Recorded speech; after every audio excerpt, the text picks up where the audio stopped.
Next up, we are going to stitch the front to the side front and then carry on and do our pockets and all the front bits. So take your front and your side front. The way the pattern pieces are printed is how they get joined together. So they will get joined together at the top there and then down the seam down here. If you're doing the ladies, you'll find this has quite a curve on here. If you're doing the child's, there is not.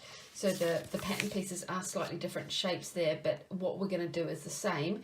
Just with the ladies, we're going to have to ease it in around that bust line so that you take two flat pieces of fabric and you end up with a curve that sits over your bust. So the reason for easing is not to make life difficult, it's to give you a 3D shape versus having a flat shape, because if you just stitch two flat bits together, they stay flat, but you stitch a flat bit to a curved bit and it makes this magical shape. So if you're wondering which lines you stitch together, do you stitch this, do you stitch this, it's place them both right side up so that you can see the labels, and then we're going to join these sides here together. So I'm going to grab my fabric and you'll be delighted to see that we are now on the leopard print, not on the black, so it is way easier to see. And I've already started clipping this together so that you can get an idea of how we're trying to lay this out. This is the front, this is the side front, and I've laid my side front right side together with my front. And the first thing to do is to start at the top. And if you see, when I lay these together with the ladies, you won't necessarily find this with the child's, depending on what size you're doing. It's not a right angle, so it won't line neatly like that. You're lining these up along the raw edge here, so there's this funny little point. And if you've sewed this kind of thing before, you'll know that the point sticks out over the top, so that when we sew it, I'm going to sew 1/2 inch in from the edge, which will be straight down here, which is exactly where the two pieces of fabric meet.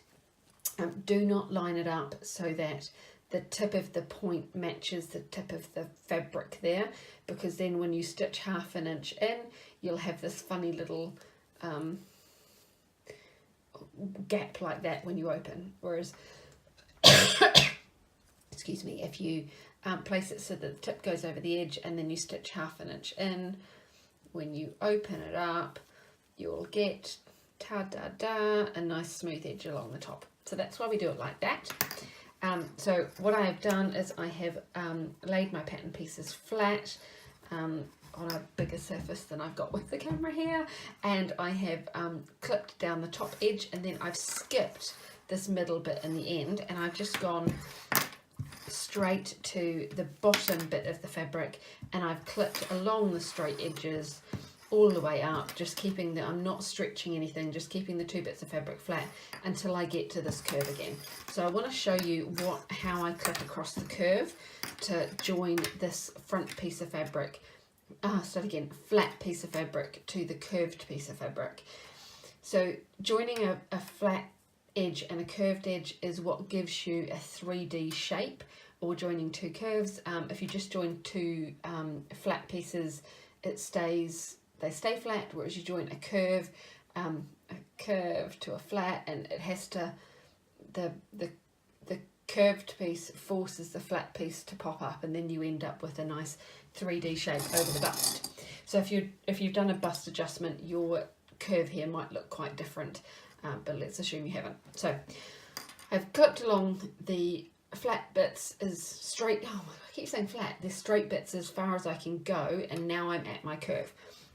There's a few different ways of doing this. I'm going to show you how I prefer to do it.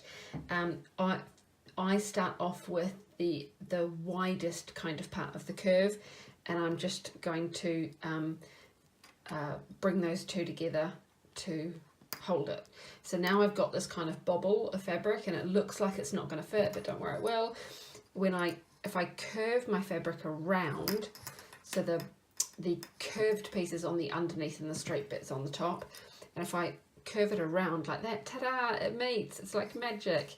And then right where my thumbs are, I'm going to clip. And if this is the first time you've done this, you might want to just keep curving it and then, curving it and then clipping it in the middle so that you have lots of clips. Nowadays, I'm embarrassed to say, I kind of just wing this bit. But if this is the first time you're doing it, don't wing it, put lots of clips in like this. So just keep curving it around with the curved piece of fabric on the outside and the straight bit and the on the top. So now this, see, it's just all of that bobble is gone. It has just eased itself in there. Now I have not stretched that or pulled it in any way, shape or form. If I was to stretch it to make it work, which with this fabric it would stretch, hopefully you've got a nice solid woven that won't stretch. If I was to stretch it, what will happen when it's sewed is that the curved bit will be all bobbly and icky on the side, and then you'll get the flat bit. So across your bust line you'd have one lovely straight flat bit of fabric, and then the bit on the other side would be all wobbly yucky. So do not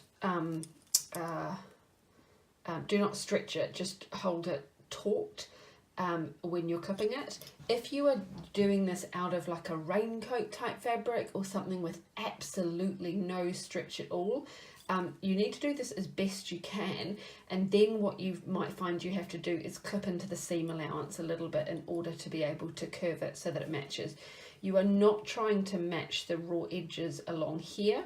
You'll notice when I'm doing it, my thumbs are where the seam line is going to be. So my seam line is going to be 1/2 inch in from the edge, and this is part of why we use a 1/2 inch seam allowance rather than a 1/4 inch or 3/8 inch or something like that, is so that you've got enough fabric there to manipulate these seams where you're joining curved edges to straight edges. The same thing when we put the sleeve in later.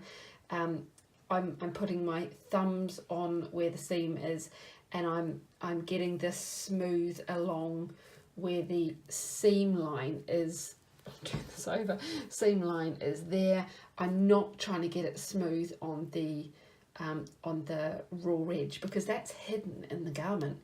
The only bit I care about is that the seam line here is not stretched, and that the two bits of fabric are flat against each other and are going to come out really nicely once I stitched it. So now that I've got that pinned, what I'm going to do is I'm going to stitch all the way along down there.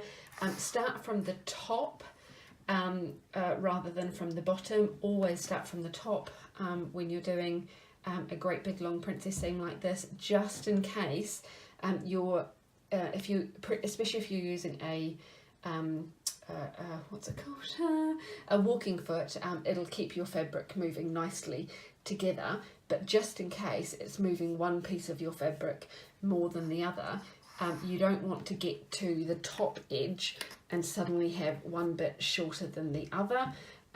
That's not something that you can fix up near the neckline, but you can, for example, if you happen to do that near the bottom, you could trim that off. So you want to make sure obviously your fabric is moving together and you don't have that, but just as a bit of insurance, always start from the top and work downwards. And I apply that with absolutely everything I sew, even if it means that I have to turn it around and do it kind of slightly awkwardly to sew from the top down. It just means that I never have to unpick a whole seam in order to fix that. I can, if I want to, just trim the ends to make them match. I mean, obviously try not to, but that's just like a little insurance thing that you can do to help yourself. So now stitch both of your side fronts to your front pieces. So I've now stitched down this side front seam, and I've got it meeting nicely at the top, and I want to open it out and have it sit really nicely over the bust. If you're doing the kids one, you can just open it out and press it and be done. For the ladies one, because there's this curve around the bust line though, we need to do some little clips into the seam allowance again. So I'm just clipping halfway into the seam allowance. I'm using the tip of my scissors for maximum control, and I'm using little scissors to make sure I don't accidentally clip right in. And I'm just going all the way around that curve so that as it curves open, that fabric can open up nicely and it'll sit flat. And then I'm gonna take it over to the ironing board, open it out, and I'm going to press this seam allowance open like that. And the way I find it easiest to do that is with the tip of my iron along here like this, and I usually pull this side a bit to make sure that the seam is really open. Otherwise you can end up with it kind of bunched underneath and then pressing not very nice little lines in. The other thing I find helps is I put my iron on this side of the fabric and I iron up into the curve. If I just put my iron here, because this is curved, it makes lots of little bunches and it makes it really hard. So put my iron on this side and then move it up onto the curve like that. So then here is one that I have prepared earlier. I've already done the other one. Doing that gives a lovely flat open seam, and you can see on the other side it just sits, it's just gone really nicely down that seam. Now I'm not going to top stitch down this, but I have noticed on some of the Burberry coats, which looks super cool, is they've either got top stitching on both sides of the line, so 2 lines of top stitching running down, or they've folded the whole seam allowance in one direction towards the outside of the body, so towards the side seam, and then they've done a wider top stitch away from the seam line, which looks super cool. So if you wanted to try top stitching, you could do that. Next up, we are going to add the front yokes to our front piece. So in fact, let me just show you this on here. So I've got my my side front piece, and I have got my front yoke. Now the way this attaches is you've got the armhole here of the side front, and the yoke attaches along that line there. So that should match up nicely along here and along here, and then you'll have your front you've attached here, and that should all match up really neatly, and we're going to baste that in place. So I'll show you how I clip this. I've got my this is my back to my black coat, and I've got to make sure I get the right yoke, because again it's just like, you know, which one's which. So if you're not sure, go and grab your pattern piece to make sure. See, that is going to sit, the front yoke should sit perfectly in there, and I know I've got the right piece when it does. And so I'm going to line all this up and then clip this along here, and then I'm going to stitch that. And you can do a regular stitch, or you can do a basting stitch. Whatever you do, I'd recommend you do it inside the seam allowance, so not at 1/2 inch out. I'm going to do mine a bit closer in, and because I'm doing wool, doing it at 1/4 inch, which is what we recommend, it's quite hard because the presser foot just wants to slip off the edge as I'm sewing. So I'm going to be going just slightly in from 1/2 inch, because I don't want the seam to show, but I do want to tack this on so that it's in place as we do the next bit, and we can carry on and not have any not have it moving about. So I'm going to go ahead and do that right now.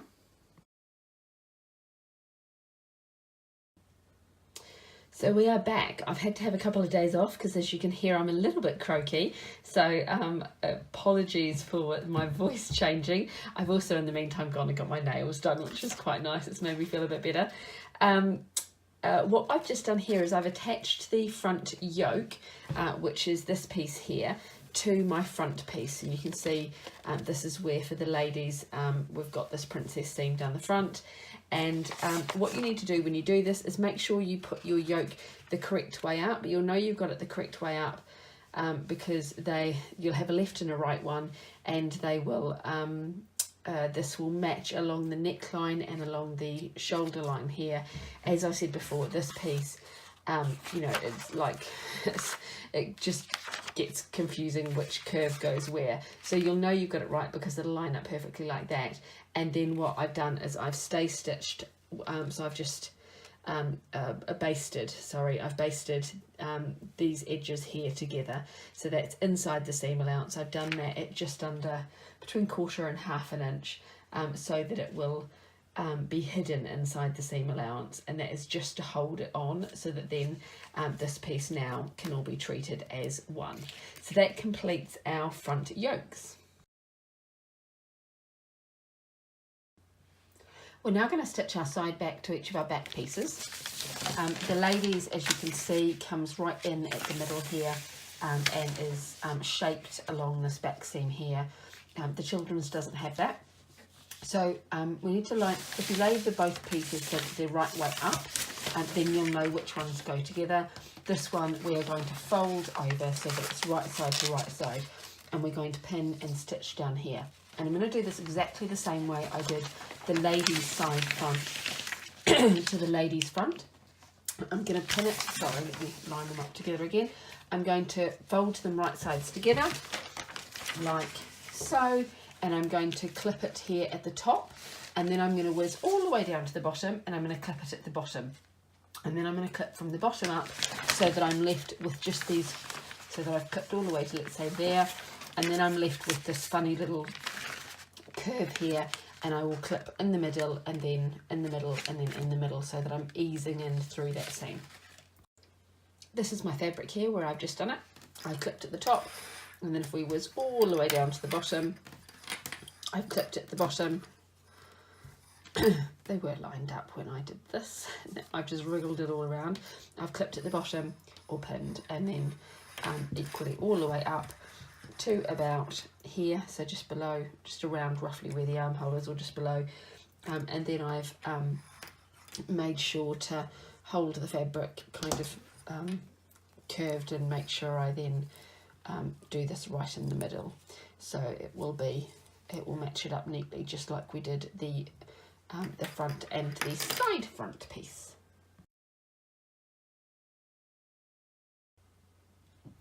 So I have sewed my back and my side back pieces together, and I've then pressed the seam open. I've done that for both the left and the right side of the back, and then I have placed them right side together. And the next thing we're going to do is stitch down the centre back seam. Now, what you will find is when you get close to the bottom that there is a vent, and don't panic about that if you haven't done a vent before. They're ever so pretty once you nail them, and there's a few little tricks to how to nail them, which I'll show you. Now, if you don't want to do a vent, it's a traditional kind of a trench coat thing, and certainly if you're wearing the long one and you want to do it up when it's raining, I would highly recommend doing the vent, because it just means that the garment can open like that as you walk, and it's not quite so kind of tight around your legs. But if you don't want to, what you could do is just cut straight down and stitch all the way down the bottom, all the way to the very bottom of the garment. But I'm going to show you how to do the vent. What you will need to do for this part of it is to, when we stitch our back seam here, is we're going to stop 3/8 of an inch past where the vent starts. Excuse me. So it starts here, and it goes out here. We're not stopping 3/8 of an inch past here. We're stopping 3/8 of an inch past there. So the way I like to do this is I put in a horizontal pin at where the vent starts, so that I don't get messed up and kind of forget where I'm going. And then I'm going to use my little ruler here. Oh, that clip's in the way. I'm going to use my little ruler here, and I'm measuring 1, 2, 3. So 3/8 of an inch past. Whoops, put it in horizontally. And wants to go on a diagonal. There we go. And once I've got that in, I can remove this pin here. So I'm going to stitch now down the centre back from the top all the way down to here. Always stitch from the top downwards, so that if things misalign, it's at the hem, not at the top. But hopefully keep it. I'm going to use my walking foot to keep this so that it doesn't slip. And then I'm going to stop my stitching here to do the vent. I'm not going to stitch all the way down here. I'm just going to go from there to there. And then when I've done that, I'm going to press this seam open, but I'm going to press it from the top down so that it's open, and I'm going to stop just before, about an inch before here, because I don't want any pressing around this bit yet, because we haven't done this bit or finished it yet. We will finish this once we've done the lining. So for now, measure 3/8 of an inch past that little where it angles out there, and then stitch all the way down to here and press open to about here, from the top to about an inch, inch and a half above where your stitching is going to stop. So I've stitched this together now. This is my back. As you can see, that's one armhole, neck hole, other armhole, and I've got my between my side back and my back piece stitch lines here, and that's my centre back. And it goes all the way down, and then you can see here is my vent. And what I've done is I've pressed the seam open to here, that's nice and flat, and then from there I haven't actually pressed that all the way down to there, I've just left that, so that's kind of nice and loose under there. If you were doing the back yoke piece, which is this here, now you need to place that on top of your back. So I've got my back here right side up, that's my armhole, that's my other armhole, and that's my neck hole there. And I've placed my my back yoke right side up, so they're both right side up. So this is the wrong side here of my my back yoke. And what I've done here is, and you can see I've clipped kind of strangely 2 pins together. The reason I'm doing that is because the seam allowances I've pressed open, and I really now, what we're going to do next is I'm going to baste up the armhole. So I'm going to baste up one armhole along the shoulder seam, around the neckline, along the shoulder seam, and down the other armhole. I'm going to do it within the seam allowance, so at about 1/4 inch seam, using about 1/4 inch seam allowance, and that is just to keep this back yoke attached. I am going to put a button in later, but I'm not going to attach that now because I don't want the bulk as I'm sewing everything else. The buttons, if you use big buttons, they can get a bit bulky and it can be a bit of a pain as you're sewing. If you are worried about accidentally catching the lining or something when you sew them on later, then you could put your button on at this stage as well. It's completely up to you. But what I've done here with the 2 clips together is I have made sure my seam allowances are pressed open here, and then I've clipped the seam allowance to here so that as I stitch over this, I don't actually accidentally end up with my seam allowance flapped like that. I want my seam allowance to stay pressed open so that this is as smooth as it can be along my back when I'm wearing that. So go ahead and stay stitching, baste that on.